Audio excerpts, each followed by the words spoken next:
Hello friends, मैं हूं doctor Vanshika Ahuja. मैं स्वागत करती हूं आपका रेवंशी एकेडमी में। ये है मेरा second video advance financial management subject के लिए, जो है एमकॉम पार्ट 2 सेम 4 में। ये जो सब्जेक्ट है एडवांस फाइनेंशियल मैनेजमेंट, इसमें पहला चैप्टर मैं करवा चुकी हूँ फर्स्ट लेक्चर में, जिसका नाम है कैपिटल बजटिंग डिसीजंस। आज हम लोग इसका स्टार्ट करने वाले हैं सेकेंड लेक्चर नंबर 2, और चैप्टर का नाम है कैपिटल बजटिंग डिसीजंस।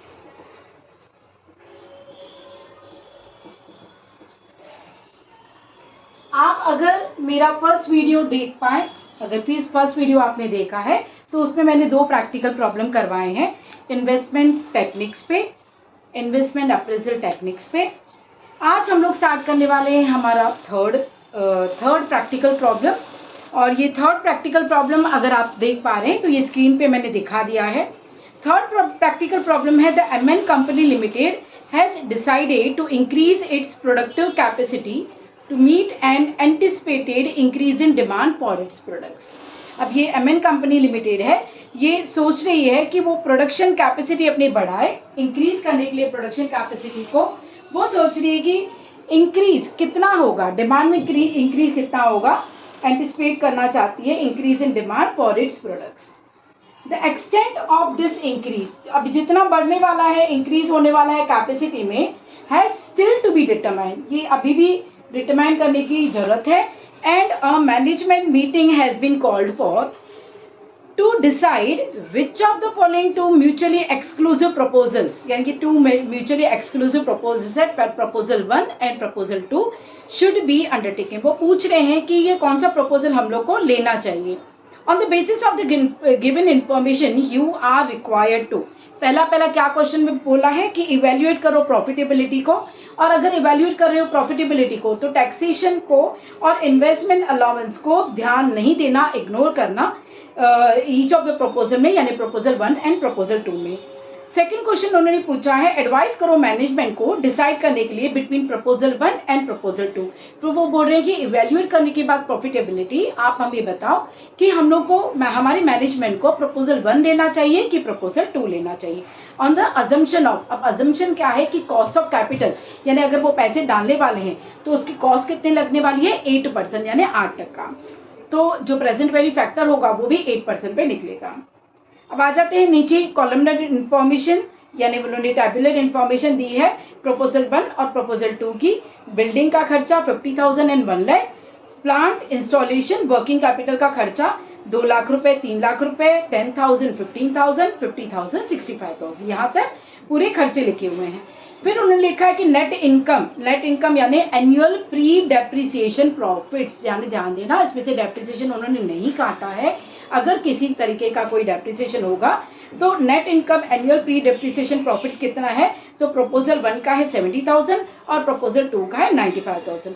अब उन्होंने ब्रैकेट मिनस के लिए नोट 1 लिखा है। नोट 1 में क्या है, इन्वेस्टमेंट लाइफ इज 10 ईयर। अगर उन्होंने कहा है कि एनुअल प्री डेप्रिसिएशन प्रॉफिट्स है, तो डेप्रिसिएशन कैलकुलेट करने के लिए उन्होंने बता दिया है कि जो प्रपोजल्स है ना 1 एंड 2 दोनों की लाइफ 10 ईयर्स है। फिर उन्होंने कहा है अदर रिलेवेंट इनकम एक्सपेंडिचर यानी इंक्लूडिंग सेल्स प्रमोशन, और कोई भी इनकम का जो जितनी भी इनकम हो रही है उसमें से एक्सपेंडिचर और कितना हो सकता है, तो सेल्स प्रमोशन हो सकता है। सेल्स प्रमोशन कितना है, तो प्रपोजल 1 में तो कुछ नहीं है, लेकिन प्रपोजल 2 का खर्चा है 15,000, 15,000। प्लांट की स्क्रैप वैल्यू यानी प्लांट की बेचने के बाद में कितना मिलने वाला है, 10,000 और 15,000, और बिल्डिंग की डिस्पोजेबल वैल्यू है 30,000 और 60,000। अब मैं आ जाती हूँ नोट 2 पे, जिसमें उन्होंने सेल्स प्रमोशन के लिए 15,000 कहे थे। नोट 2 में कहा है कि an exceptional amount of expenditure on sales promotion of ₹15,000 will be spend. उन्होंने बोला कि ये जो 15,000 है ना सेल्स प्रमोशन पे, ये स्पेंड होंगे 2 साल में, 2 ईयर्स में। किस पे, प्रपोजल 2 पे। This has not been taken into account. अब ये इस पे ध्यान नहीं दिया गया, कब, यानी इसको अकाउंट में रिकॉर्ड नहीं किया गया, कब, प्री डेप्रिसिएशन प्रॉफिट्स को लिखते समय या फाइंड आउट करते समय, कैलकुलेट करते समय। अब आ जाते हैं थर्ड नोट पे। थर्ड नोट जो है बिल्डिंग डिस्पोजेबल वैल्यू से related, it is not the intention to dispose of the building in 10 years time.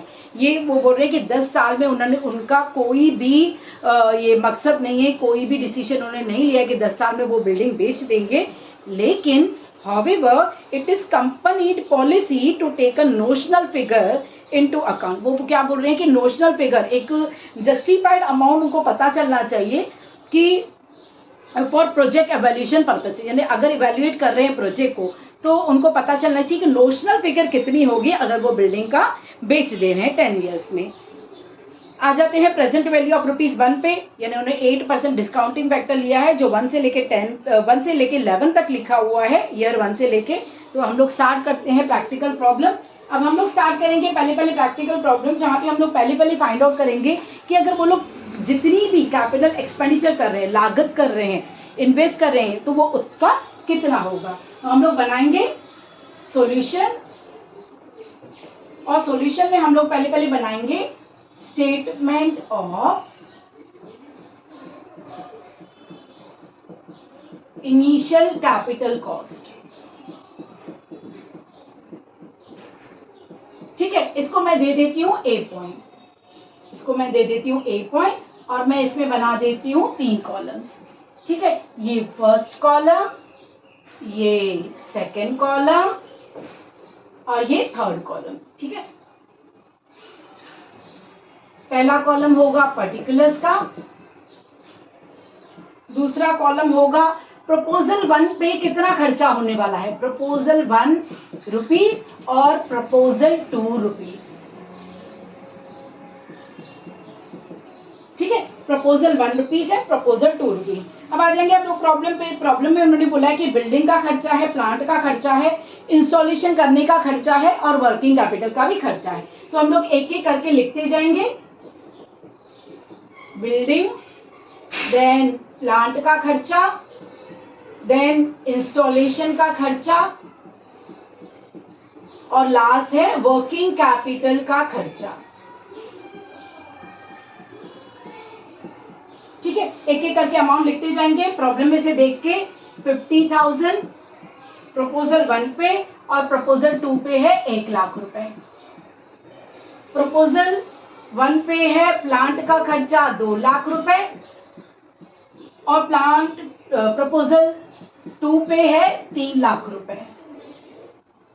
एक पे है 10,000 और दूसरे पे आएगा 15,000।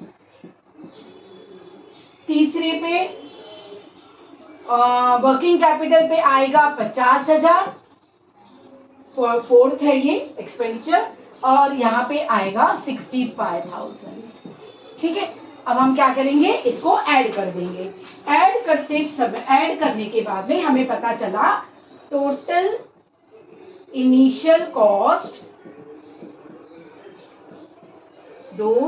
3 लाख 10,000, 3,10,000, 3, 4, 4 lakh, 4,65,000, 4,70,000, 4,80,000। ठीक है, 4,80,000 ये है टोटल इनिशियल कॉस्ट। अब हम आगे बढ़ेंगे, और हम आगे बढ़ने के लिए वर्किंग नोट बनाएंगे। अब वर्किंग नोट पे क्या बनाएंगे, वर्किंग नोट में एक बनाएंगे अमाउंट,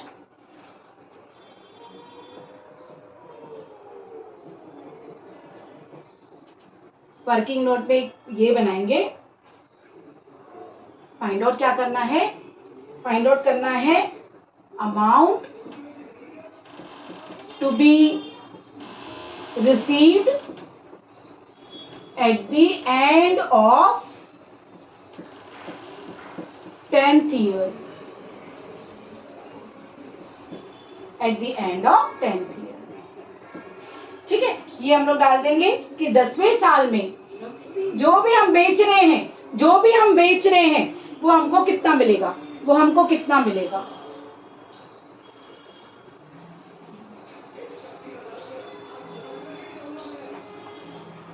ठीक है।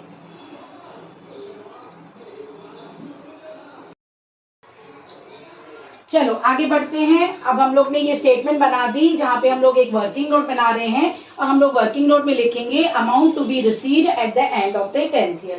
अब लिखेंगे प्रपोजल 1 एंड प्रपोजल 2, लिख देंगे रुपीस, लिख देंगे रुपीस और आ जाएंगे पहला। अब हम लोग ने प्रॉब्लम तो पढ़ लिया। प्रॉब्लम में लिखा हुआ था कि अगर प्लांट बेच रहे हो या तो बिल्डिंग बेच रहे हो तो आपको कितना पैसा वापस मिलेगा 10वें साल के बाद में। और ये याद रखना, ये क्यों निकालना है हम लोग को, नोशनल फिगर निकालने के लिए।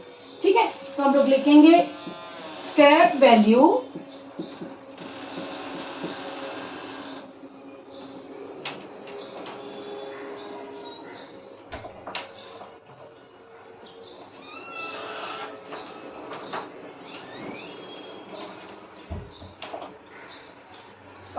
लिखेंगे scrap value of plant and then disposable value of building, disposable value of building. ठीक है, यानी जो ये बिल्डिंग के हम लोग ने 50,000 और 1,00,000 रुपए लगाए हैं ना, इसको अगर 10th ईयर के बाद अगर हम लोग बेच देंगे तो हम लोग को कितनी वैल्यू मिलने वाली है। और ये जो प्लांट में हम लोग ने खर्चा किया है 2 लाख का और 3 लाख का, तो उसकी भी लाइफ 10 ईयर्स है। 10 ईयर्स के बाद हम लोग को कितना मिलने वाला है। तो हम लोग अभी आगे बढ़ेंगे और लिखेंगे स्क्रैप वैल्यू ऑफ प्लांट। अब स्क्रैप वैल्यू ऑफ प्लांट लिखा हुआ है कि 10,000 रुपए आपको 10th ईयर के बाद मिलेंगे और प्रपोजल 2 में 15,000 मिलने वाले हैं। ये है scrap value of plant. Disposable value of building में क्या आएगा, 30,000 प्रपोजल 1 के, 60,000 प्रपोजल 2 के। ठीक है, ये है। अब आगे बढ़ेंगे। अब यहाँ पे आपने ये बिल्डिंग तो ले लिया, यहाँ पे प्लांट भी ले लिया। अब आ जाएंगे, इंस्टॉलेशन का खर्चा वापस कभी नहीं मिलता, लेकिन वर्किंग कैपिटल हमको वापस मिल सकता है। तो वर्किंग कैपिटल का कितना खर्चा है, 50,000 है, 65,000 ये हम लोग लिख देंगे यहाँ पे। वर्किंग कैपिटल हमें मिलने वाला है सेम एज इट इज 50,000 है 65,000, क्योंकि ये डेप्रिशिएट नहीं होगा, लेकिन ये डेप्रिसिएशन होने के बाद में लाइफ इसकी इतनी रह जाएगी, स्क्रैप वैल्यू में इतना मिलेगा। अब ये हम लोग टोटल कर देंगे और टोटल अमाउंट निकाल देंगे। पहले का निकलेगा 50, 60, 70, 80 और 10, 90,000 और 60, 60, 1,20,000, 1,25,000, 1,30,000, 1,40,000, ये है 1,40,000। ठीक है, अब हम लोग ने ये वर्किंग नोट बनाया है, amount to be receive at the end of the 10th year. अब हम लोग इस वर्किंग नोट को हेल्प लेके हम लोग स्टेटमेंट कंप्लीट करेंगे नेट प्रेजेंट वैल्यू का। अब मैं आपको बता रही हूँ कि प्लीज इसका स्क्रीनशॉट निकाल दीजिए ताकि हम लोग आगे बढ़े। आई होप आपने इसका स्क्रीनशॉट निकाल दिया है। तो मैं इसको रब कर देती हूँ और मैं अब बनाऊंगी स्टेटमेंट, और जो होगी नेट प्रेजेंट वैल्यू की स्टेटमेंट।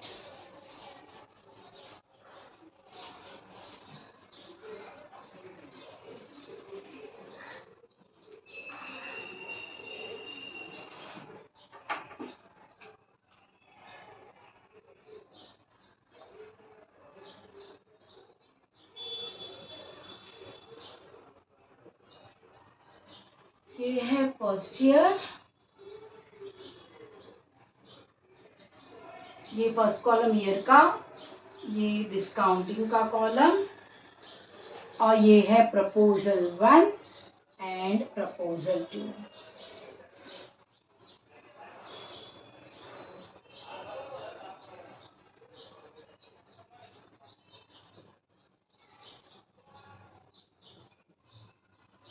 नहीं, ये रेड पेन से नहीं लिखती हूँ, ये ब्लू पेन से ये ब्लू इंक से लिख लेती हूँ। ईयर है, डिस्काउंटिंग फैक्टर है, प्रपोजल 1 है, प्रपोजल 2 है। अब आ जाएंगे, इसको डिवाइड करेंगे हम 2 कॉलम्स में और इसको भी डिवाइड करेंगे हम लोग 2 कॉलम्स में।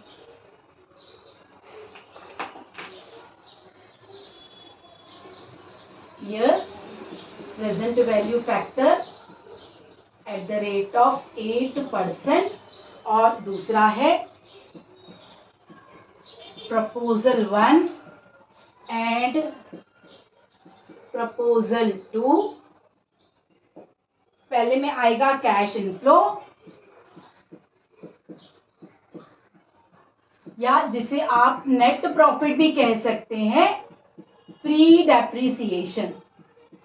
हाँ, और यहाँ पे आएगा present value of cash inflow. ठीक है, यहाँ पे फिर से लिख देंगे same cash inflow oblique net profit pre depreciation, और यहां पे लिख देंगे हम लोग present value of cash inflow. ठीक है, मैं यहां पे रब करके थोड़ा अच्छे से लिख देती हूं, ये है इनफ्लो। ठीक है, अब हम लोग कॉलम्स बना देंगे, और कॉलम्स में हम लोग को बनाना है 10 years। ठीक है, 1 2 3 4 5 6 7 8 9 10। अब ये 10 ईयर के बाद रिकवरी होगी, यानी जो पैसे हमें वापस मिलेंगे जो हम लोग ने वर्किंग नोट बनाया था, अगर आपको याद है तो, इससे पहले जो हम लोग ने वर्किंग नोट बनाया था।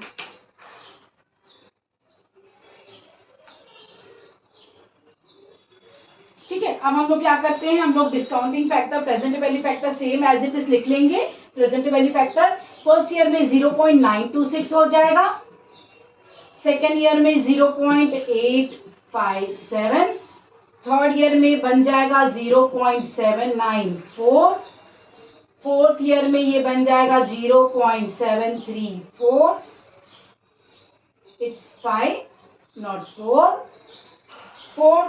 फिफ्थ ईयर में, ये फिफ्थ ईयर में बन जाएगा 0.681, ये सिक्स्थ ईयर में बन जाएगा 0.630, ये सेवेंथ ईयर में बन जाएगा 0.583, और ये एट्थ ईयर में बन जाएगा 0.540, और ये नाइन्थ ईयर में बन जाएगा 0.500। ध्यान दीजिएगा present value factor at the rate of 8% है, तो आप जब भी इसको कैलकुलेट करना चाहे कैलकुलेटर पे तो 1 डिवाइड बाय 1.08 करेंगे, तो आपको ये प्रेजेंट वैल्यू फैक्टर्स मिलते जाएंगे। आप एक बार सिर्फ डिवाइड करना, उसके बाद इक्वल टू की साइन देनी है कैलकुलेटर पे, और इक्वल टू की साइन देते जाएंगे, वैसे वैसे ये कम होते जाएगा। तो 0.500, और 10th ईयर में जब रिकवरी है, ये 10th ईयर है, सॉरी नॉट रिकवरी, 4.63 है, और ये रिकवरी के पीरियड में भी 4.463। ठीक है, ये है अमाउंट। अब हम डालेंगे कैश इनफ्लो। अब कैश इनफ्लो कैसे डालेंगे, तो कैश इनफ्लो के लिए प्रॉब्लम में कहा गया है कि प्रपोजल 1 है ना, वहां पे नेट इनकम आने वाली है प्री डेप्रिसिएशन, तो प्री डेप्रिसिएशन कितना आने वाला है, सेम आने वाला है 10 ईयर्स तक, तो लिखेंगे हम लोग 70,000 70,000 70,000,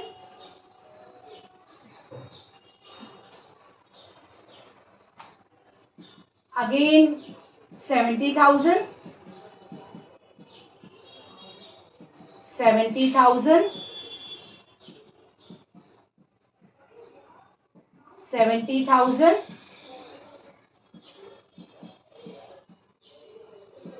70,000, और ये रिकवरी कितना होगा, तो रिकवरी के लिए हम लोग ने वर्किंग नोट बनाया था, यहाँ राइट साइड में मैंने वर्किंग नोट बनाया था। वर्किंग नोट में मैंने लिखा था कि प्रपोजल 1 से जब प्लांट बेच देंगे, बिल्डिंग बेच देंगे, और वर्किंग कैपिटल का पैसा वापस मिल जाएगा, तो टोटल कितना मिलेगा 90,000, तो ये 90,000 हम लोग यहाँ पे लिख लेंगे।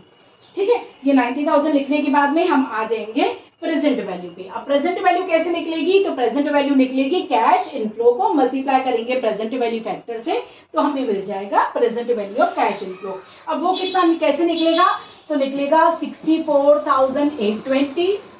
अब मैंने निकाल के रख दिया है, तो आप भी प्लीज अपना साइमल्टेनियसली मेरे साथ करके जाइए, लेकिन प्लीज कॉपी पेस्ट मत कीजिए, कैलकुलेटर लेके बैठिए, कैलकुलेटर्स के साथ में प्रेजेंट वैल्यू निकालने के लिए कैश इनफ्लो को मल्टीप्लाई कीजिए प्रेजेंट वैल्यू फैक्टर से, तो आपको आ जाएगा present value of cash inflow. अब आ जाएगा 55,580, 51,540, 47,670, 44,100, 40,810, 37,800,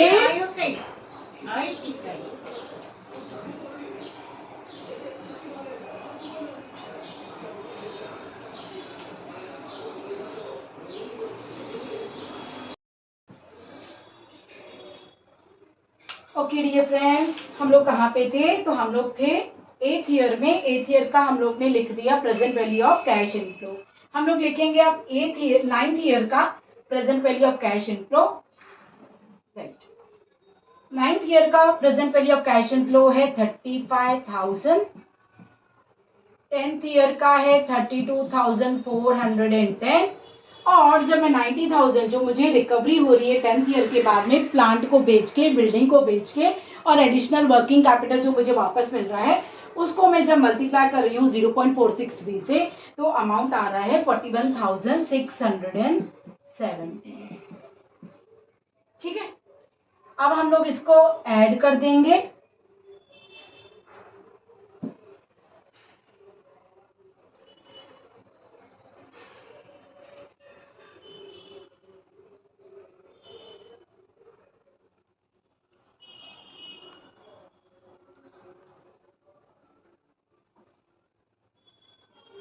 अब हम इसको ऐड कर देंगे तो अमाउंट आ जाएगा 5,11,300।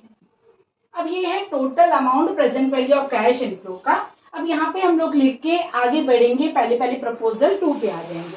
प्रपोजल 2 में हम लोग लिखेंगे कैश इनफ्लो। कैश इनफ्लो क्या आ रहा है? तो कैश इनफ्लो यानी नेट इनकम प्री डेप्रिसिएशन का कितना आया? 95,000। ठीक है, ये था फर्स्ट ईयर। अब सेकेंड ईयर में उन्होंने कहा है कि जो नेट प्रॉफिट प्री डेप्रिसिएशन का है ना, उसमें 2 साल में सेल्स प्रमोशन का एक्सपेंसेस होने वाला है जो है 15,000। 2 साल में, यानी ये फर्स्ट ईयर में और सेकेंड ईयर में होगा 15,000 का। तो ये जो है ना वो नेट प्रॉफिट प्री डेप्रिसिएशन में अकाउंट नहीं हुआ है, यानी रिकॉर्ड नहीं हुआ है। रिकॉर्ड नहीं हुआ यानी माइनस नहीं हुआ है, तो यहाँ पे हम लोग उसको सेकेंड ईयर में आके माइनस करके लिखेंगे।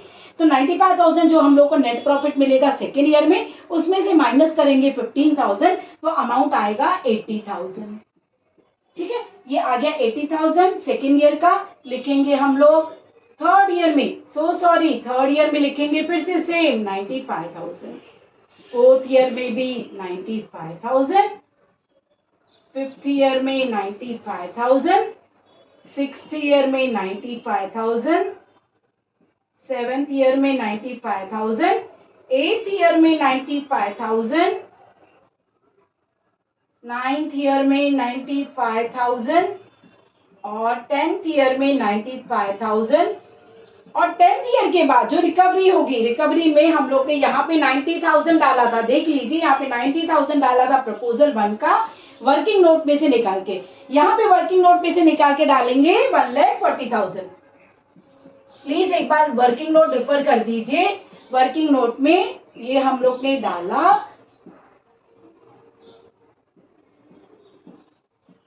ठीक है, 95,000 एंड 1,40,000। अब हम क्या करेंगे? अब हम निकालेंगे present value of cash inflow. Present value of cash inflow कैसे निकलेगा? तो present value of cash inflow निकलेगा 95,000 मल्टीप्लाई बाय 0.926। अब निकलेगा पहला present value, it will come to 87,970। Please एक बार कैलकुलेटर पे करके देखिए, कोई मिस्टेक हो तो प्लीज कमेंट्स में ला सकते हैं। 68,560। थर्ड ईयर में निकलेगा ये 75,430 और फोर्थ ईयर में ये निकलेगा 69,825। फिफ्थ ईयर में आ जाएगा 64,695। फिफ्थ ईयर में आ जाएगा 59,850। सिक्स्थ ईयर में यह आ जाएगा 55,385। सेवेंथ ईयर में आ जाएगा 51,300 और ये नहीं, राइट है, 1 2 3 4 5 6 7 8 या एथ ईयर का हो गया। अब ये नाइन्थ ईयर में आ जाएगा 47,500 और 10th ईयर में ये आ गया 43,985 और 10th ईयर के बाद जो रिकवरी होगी 1,40,000 मल्टीप्लाई बाय 0.463, तो ये आ जाएगी 64,820। अब हम इसको टोटल कर लेंगे और ये आ जाएगा 6,89,320। अब हम लोग का मकसद क्या था कि हम लोग को ना नेट प्रेजेंट वैल्यू निकालना है। तो जब भी present value of cash inflow आ जाए, हम उसमें से डिडक्ट करेंगे कैश आउटफ्लो, यानी क्या है कैश आउटफ्लो? कैश आउटफ्लो यानी इनिशियल कैपिटल कॉस्ट, जो हम लोग ने पहला ए कॉलम बनाया ना, ए स्टेटमेंट बनाई थी। अब ध्यान दीजिए, इस स्टेटमेंट को तो मैंने यहाँ पे कुछ नहीं लिखा है, लेकिन प्लीज स्टेटमेंट को लिखिएगा बी पॉइंट में, statement of net present value. इस स्टेटमेंट का नाम आएगा statement of net present value. ठीक है, ये बी स्टेटमेंट है। ए स्टेटमेंट में हम लोग ने इनिशियल कैपिटल कॉस्ट निकाला, उसके बाद हम लोग ने वर्किंग नोट बनाया, उसके बाद हम लोग ने बी स्टेटमेंट में statement of net present value बनाया। ये है स्टेटमेंट। अब हम लोग इसमें से लेस करेंगे, डिडक्ट करेंगे इनिशियल कैपिटल कॉस्ट, तो हमें पता चलेगा कि ये पॉजिटिव होगा कि निगेटिव होगा। तो इनिशियल कैपिटल कॉस्ट कितना है? तो इनिशियल कैपिटल कॉस्ट प्रपोजल 1 पे 3,10,000 है। ठीक है, और प्रपोजल 2 में ये है 4,80,000, ये 4,80,000। ठीक है, अब प्रपोजल 1 में कितना बच रहा है? तो प्रपोजल 1 में बच रहा है 2,01,300 और प्रपोजल 2 में बच रहा है 2,09,320।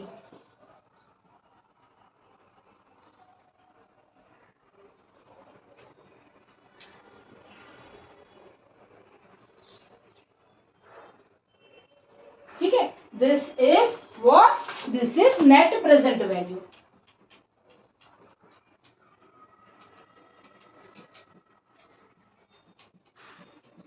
This is net present value. Okay.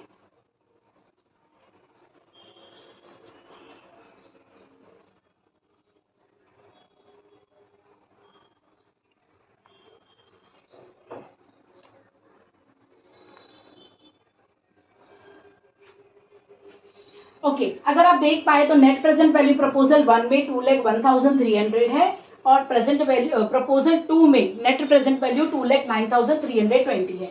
तो यानी अगर हम लोग ने ये स्टेटमेंट के हिसाब से कैलकुलेशन किया तो नेट प्रेजेंट वैल्यू प्रपोजल 2 की ज़्यादा है। तो हम लोग एक इसमें लास्ट में एक स्टेटमेंट लिखेंगे, that is a conclusion. Conclusion क्या होगा? Since NPV of proposal 2 is more than proposal 1, so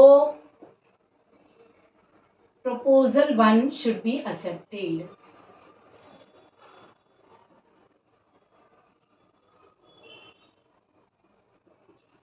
Should be accepted. ठीक है, okay, now this is the problem. I would request you कि प्लीज इसका स्क्रीनशॉट निकाल दीजिए, एक बार घर पे करने की कोशिश कीजिए। अगर कुछ नहीं समझ में आ रहा है कमेंट्स में लिख दीजिए, कमेंट्स में लिखेंगे तो मैं और एक दूसरा वीडियो बना दूंगी जहाँ पे हम लोग और 2-3 प्रॉब्लम्स करेंगे ऐसे तरीके के, ताकि आप अच्छे तरीके से समझ पाएँ। Okay, thank you very much. आज हम लोग ने एक ही प्रैक्टिकल प्रॉब्लम कंप्लीट किया है क्योंकि ये थोड़ा प्रैक्टिकल प्रॉब्लम बड़ा था। लास्ट जो लेक्चर था वो थोड़ा ज़्यादा बड़ा हो गया, 1 आवर से ज़्यादा बढ़ गया। तो मैं सोच रही हूँ कि छोटे छोटे लेक्चर्स ही बनाऊँ क्योंकि स्टूडेंट्स भी बोर ना हो देख देख के सेम एज इट इज़। तो आप कमेंट सेक्शन में डाल दीजिए प्लीज़ कि आपको और कौन से वीडियोज़ चाहिए। लेकिन ये तो वीडियोज़ चलते ही रहेंगे, ये लेक्चर 2 है। अब लेक्चर 3 में एक दूसरा प्रैक्टिकल प्रॉब्लम आ जाएगा, जिसका भी मैं जो प्रैक्टिकल प्रॉब्लम है जो मैं स्क्रीनशॉट स्क्रीन पे दिखा दूंगी। तो आज यहाँ पे वाइंड अप करते हैं। Thank you so much.